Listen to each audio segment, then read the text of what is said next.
Ian Baker-Finch recently announced his retirement from broadcasting after 3 decades as one of golf's most beloved voices, making his final emotional sign-off at the 2025 Wyndham Championship. But this isn't just another retirement story. This is the incredible journey of a man who experienced the highest highs and lowest lows in professional golf, only to rebuild his life in ways that would inspire millions. To understand Ian Baker-Finch's remarkable story, we need to go back to where it all began. Born a farm boy in rural Queensland, Australia, Ian's love affair with golf started in the most humble way imaginable. As a child, he would ride a tractor with his father, helping to shape their local 9-hole course. This simple beginning planted the seeds for what would become a lifelong passion that would take him around the world. Young Ian taught himself the game using Jack Nicklaus's book, Golf My Way, spending countless hours on that local course perfecting his swing. His heroes were the great champion golfers Jack Nicklaus and Peter Thomson, and he dreamed of one day holding the same trophy they had won. Little did he know that this childhood dream would come true in the most spectacular fashion, only to become the source of his greatest professional nightmare. Baker-Finch turned professional in 1979, and by the late 1980s, he had established himself as one of the most consistent golfers in the world. This wasn't a flash-in-the-pan talent. By the time he won the Open Championship in 1991, he had already accumulated 17 professional titles across 4 different continents. He had won on the European Tour, including the 1985 Scandinavian Enterprise Open. He had conquered America, winning the Southwestern Bell Colonial in 1989 and finishing 16th on the PGA Tour money list in 1990 with 3 runner-up finishes. His career trajectory was that of a true professional. Even his early setback at the 1984 Open Championship, where he famously collapsed from a 36-hole lead to finish 9th, became a crucial part of his development. Rather than breaking him, it taught him valuable lessons about handling pressure that would serve him well in the future. But let me tell you about what you probably remember most about Ian Baker-Finch. If his name sounds familiar, it's likely because of what happened after July 21st, 1991.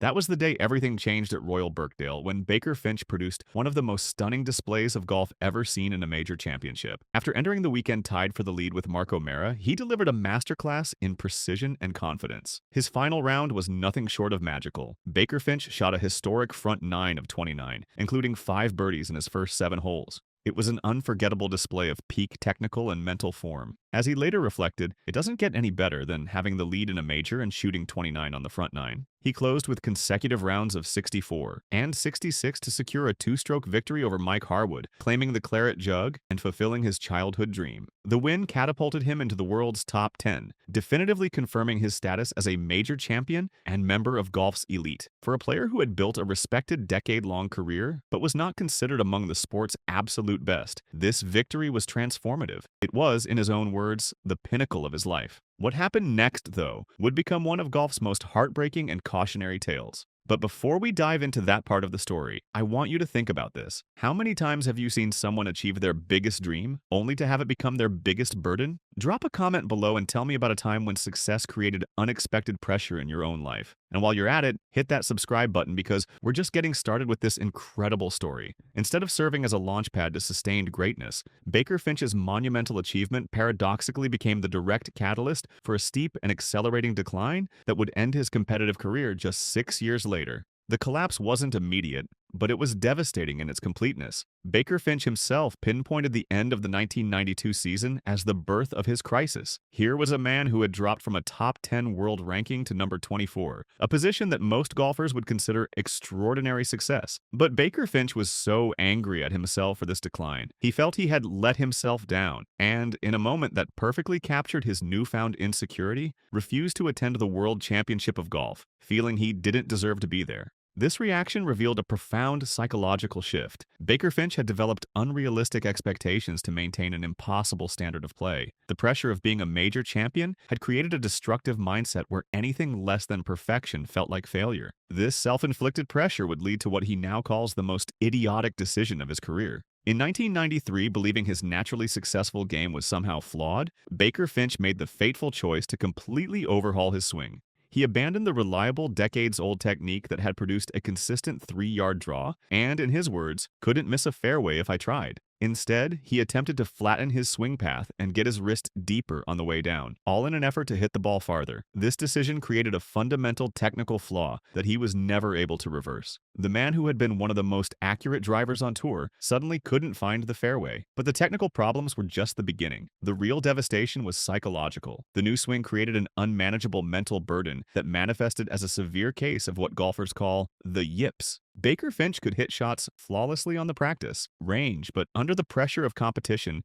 his body would betray him. The most famous example came at the 1995 Open at St. Andrews, where he was paired with the legendary Arnold Palmer. On the first tee with thousands of spectators watching, Baker-Finch hooked his drive completely out of bounds. This wasn't a physical ailment, but a complete psychological breakdown. His confidence had been so thoroughly shattered that his mind could no longer trust his body to perform the movements he had executed thousands of times before. The technical change had triggered a cascade of mental fragility that made competitive golf nearly impossible. The statistics from this period tell a heartbreaking story. From 1995 to 1996, Baker-Finch missed the cut in every single one of the 29 PGA Tour events he entered. Think about that for a moment. This is a man who had won the Open Championship just 4 years earlier, and now he couldn't even make it to the weekend at any tournament. His world ranking plummeted from number 24 in 1992 to number 442 in 1996, and eventually to number 993 in 1999-1997. These weren't just numbers on a page. Each missed cut represented hours of practice, hope, and crushing disappointment. Each failure reinforced the mental barriers that made the next tournament even more difficult. The tragic climax of Baker-Finch's playing career came at the 1997 Open Championship at Royal Troon. On the same type of links course where he had once produced magic, Baker-Finch shot an unthinkably high first round 92. To put this in perspective, this was a score that recreational golfers might be proud of. But for a former champion, it represented complete humiliation. After that round, Baker-Finch withdrew from the tournament and, by his own account, cried in the locker room. The image of this gentle, humble man breaking down after such a public failure remains one of golf's most poignant moments. He retired from competitive golf immediately after that round, never to return to professional competition. The cruel jokes began almost immediately. Caddies would mockingly ask each other if they wanted the Baker-Finch special when their players hit balls into the crowd. It was a reference to his errant drives, but it cut deeply into a man who was already devastated by his collapse. What makes Baker-Finch's story unique among golf's great collapses is that it was entirely self-inflicted. Unlike David Duval, whose decline was primarily attributed to chronic back injuries, or Ralph Goldall, whose mysterious collapse was blamed on paralysis by analysis, Baker-Finch's demise was psychologically driven. He wasn't trying to fix a broken game, but rather attempting to improve an already great one to an impossible standard. His greatest triumph had become the very source of his profound insecurity. The Open victory, which should have been his ultimate validation, instead triggered the fatal decision to overhaul the very foundation of his success. This direct causal relationship between his career pinnacle and his downfall makes his story both unique and deeply tragic. Golf instructor David Ledbetter, one of Baker-Finch's most prominent coaches during this period, offered insight into what might have contributed to his professional demise. Ledbetter famously stated that Baker-Finch's problem was his lack of a bit of bastard in you, pointing to his gentle and humble nature as potentially problematic for elite competition. Baker-Finch lacked the ruthless, perhaps even arrogant self-belief that many elite athletes possess. His comments about feeling unworthy at number 24 in the world and his admission of imposter syndrome revealed a deep-seated internal conflict. When faced with the immense expectations of being a major champion, he didn't project confidence but instead turned all criticism and doubt inward. This personality trait, while admirable in life, made him uniquely vulnerable to the psychological toll of professional sports. His kindness and humility, celebrated by everyone who knew him, became a liability when dealing with the pressure of maintaining major champion status. But here's where Baker-Finch's story becomes truly inspiring, and why I believe his legacy extends far beyond that devastating collapse. The tragic end of his playing career wasn't the conclusion of his story, but rather the beginning of a powerful second act that would touch millions of lives. In 1996, while still struggling with his game, Baker-Finch began working part-time as a television commentator in Australia. What started as a tentative step into a new career would become a 3-decade journey that established him as one of the most beloved voices in sports broadcasting. His transition to the broadcast booth wasn't just a career change, it was a profound transformation of his professional identity. His personal experience of collapse provided him with a unique and invaluable perspective that no textbook or coaching manual could teach. Unlike analysts who might harshly critique a player's performance under pressure, Baker-Finch's commentary was characterized by deep empathy and understanding. He understood both the ecstasy of triumph and the agony of failure because he had lived both extremes in the most public way possible. When Tiger Woods made his incredible comeback at the 2019 Masters, Baker-Finch's emotional reaction wasn't just professional commentary. It was the response of someone who truly understood the mental battle Woods had fought to return to the top. His voice, infused with genuine knowledge of the game and first-hand understanding of pressure, became a cherished guide for golf fans around the world. The ability to feel and articulate the emotions of both victory and defeat made his analysis of iconic moments far more than technical breakdowns. They were narratives of human struggle and resilience, earned through his own decades of obsession and heartbreak. Baker-Finch's broadcasting career took him from those early stints in Australia to prominent roles at ESPN and ABC Sports before joining CBS in 2007. For 30 years, he brought his unique perspective to golf's biggest moments, always with the humility and grace that had defined his character throughout his playing career. The tributes that poured in following his retirement announcement speak to the impact he had on the sport and its fans. Tiger Woods, Jack Nicklaus, and PGA Tour Commissioner Jay Monahan all celebrated not only his professional insight, but also his humility and deep love for the game. These weren't just polite farewells. They were genuine expressions of respect for a man who had transformed personal tragedy into a gift for others. His story has been the subject of books, podcasts, and documentaries, all centered around the theme of learning from massive failure. The biography of his life is aptly titled To Hell and Back, and his numerous podcast appearances focus on life lessons from massive failure. These weren't just catchy titles. They reflected the genuine wisdom that Baker-Finch had gained from his journey. He became living proof that failure doesn't have to be final. His willingness to discuss his collapse openly and honestly helped countless other athletes and ordinary people understand that setbacks can become stepping stones. By moving from the field of competition to the realm of storytelling, he found a way to share his profound experience of athletic struggle and connect with audiences on a deeper level than he ever could have as just a successful player. Now, as Baker-Finch enters what he calls his third act, his story comes full circle in the most beautiful way. His retirement from broadcasting isn't a retreat from golf, but rather a return to his earliest passion,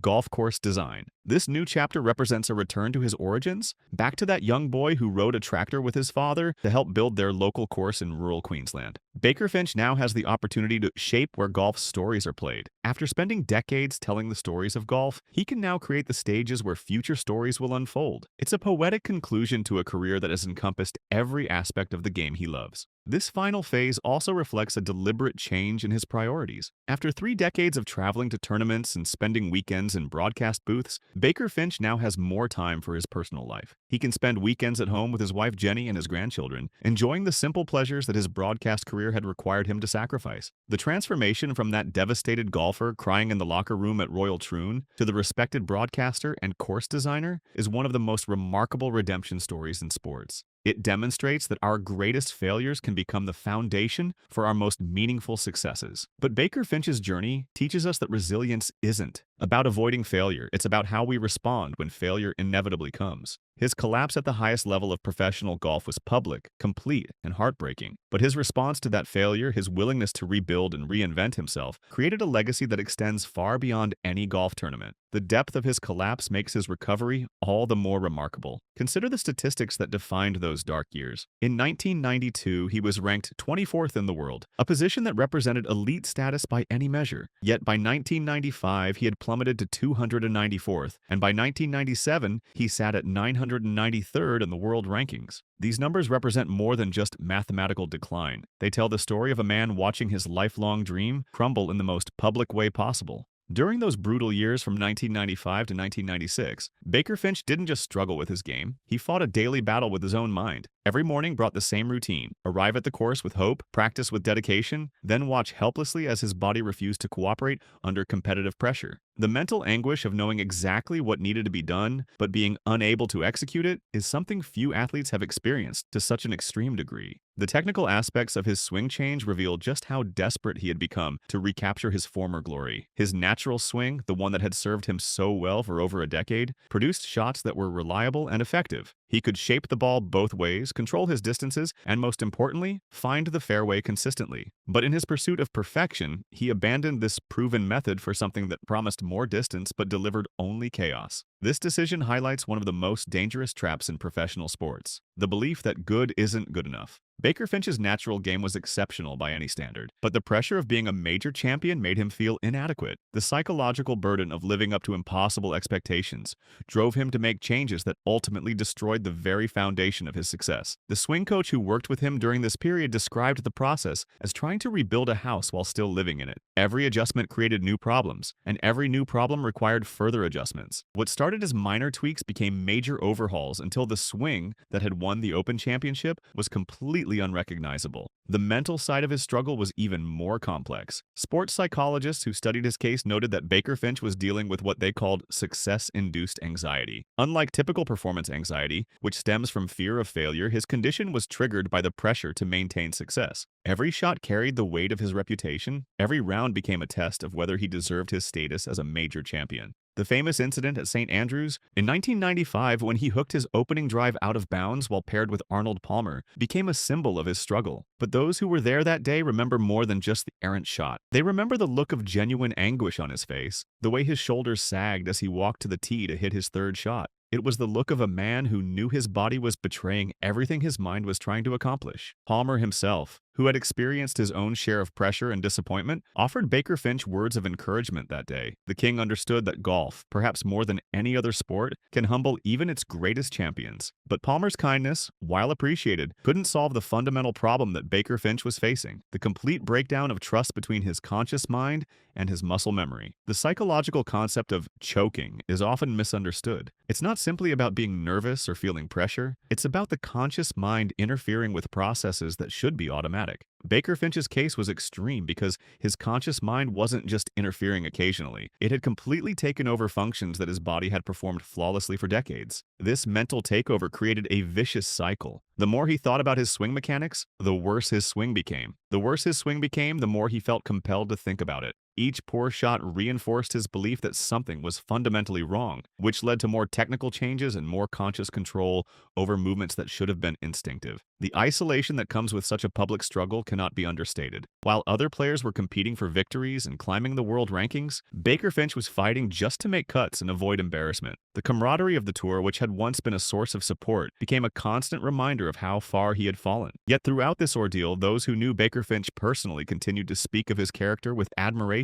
His fellow competitors respected him not just for what he had accomplished, but for how he carried himself during his darkest period. He never made excuses, never blamed others for his struggles, and never lost the gracious demeanor that had made him beloved in the first place. The decision to retire after that devastating 92 at Royal Troon wasn't made in anger or frustration. It was made with the clarity that comes from finally accepting a painful truth. Baker-Finch realized that continuing to put himself through the torture of competitive golf was serving no purpose other than to satisfy the expectations of others. The tears he shed in the locker room that day weren't just about the end of his playing career. They were about letting go of a dream that had defined him since childhood. His story resonates because it's fundamentally human. We all face moments when our greatest moments when achievements create unexpected pressures, when success becomes a burden rather than a blessing. Baker-Finch's experience shows us that it's possible to find meaning and purpose even in our darkest moments. The legacy of Baker-Finch's broadcasting career extends beyond just his commentary skills. He became a bridge between generations of golfers, someone who could speak to both the technical aspects of the modern game and the timeless emotional struggles that every golfer faces. His unique perspective allowed him to connect with amateur golfers who watched at home, understanding their frustrations and celebrating their small victories in ways that other commentators simply couldn't. During his 3 decades in broadcasting, Baker-Finch witnessed and narrated some of golf's most memorable moments. From Tiger Woods' dominant years to the emergence of new stars like Rory McIlroy and Jordan Spieth, he was there to provide context and emotion to the stories unfolding before millions of viewers. His ability to remain composed during dramatic moments while still conveying the significance of what was happening made him invaluable to the networks he served. The evolution of his broadcasting style over the years reflected his personal growth and healing. In his early years behind the microphone, there were still traces of the pain from his playing days. But as time passed and he found his voice as a storyteller, that pain transformed into wisdom. He could discuss a player's struggles with genuine empathy because he understood the mental battles being fought on every shot. His retirement announcement at the 2025 Wyndham Championship was met with an outpouring of emotion from fans, fellow broadcasters, and players alike. The tributes weren't just polite acknowledgments of a long career. They were heartfelt recognitions of someone who had touched countless lives through his words and perspective. Many viewers wrote to express how Baker-Finch's commentary had helped them understand and appreciate golf on a deeper level. The gentle, humble nature that may have contributed to his playing career's demise became his greatest strength as a broadcaster. The empathy that made him vulnerable to pressure as a player made him beloved as a commentator. The very qualities that led to his professional collapse became the foundation of his broadcasting success. As we reflect on Ian Baker-Finch's incredible journey, it's important to remember that his legacy isn't defined by either his major championship victory or his public collapse. Instead, it's defined by his subsequent journey of resilience and reinvention. From the public humiliation of his playing career's end, he rebuilt his professional life from the ground up, becoming a world-class commentator beloved for his insight and empathy. His story serves as a powerful testament to the idea that failure is not an endpoint, but a transformative moment that can lead to a richer, more meaningful purpose. Baker-Finch will forever be remembered not just as the champion golfer of 1991, but as a man who, through his own heartbreak, became a compassionate custodian of golf's stories. He's a model for post-athletic life and an enduring symbol of the power of a resilient spirit. His journey from triumph to collapse to redemption reminds us that our greatest setbacks can become the stepping stones to our most significant contributions. Before you go,